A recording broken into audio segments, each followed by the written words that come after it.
I challenged someone recently, and I'm glad I did because he listened.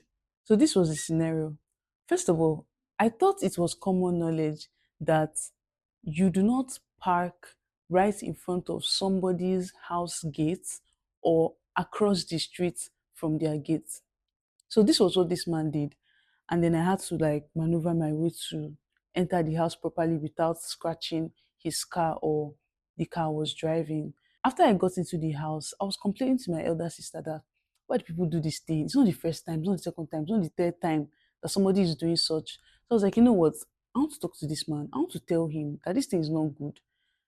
So after back and forth, I was like, okay, you know what? I'm going to do it.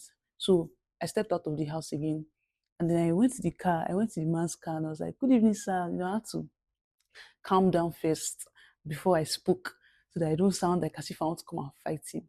So then I went to him and said, good evening, sir. He greeted me, good evening. I greeted him again, good evening, sir.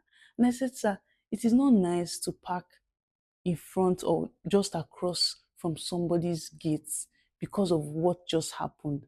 Because first of all, I didn't even know that somebody was in that car.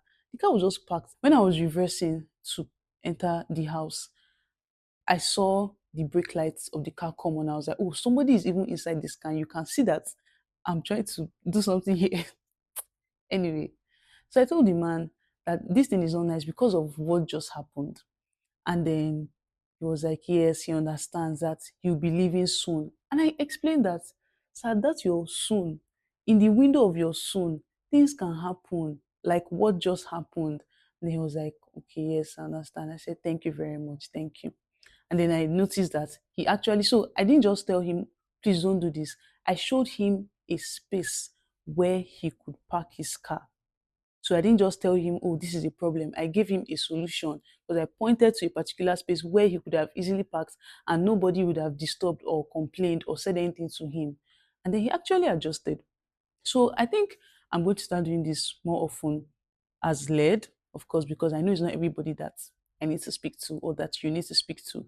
But I think we need to start correcting people, of course, politely, because nobody wants, everybody's already, facing one or two things. So you want to come polite. So I think maybe some people actually don't know that some of these things are an issue.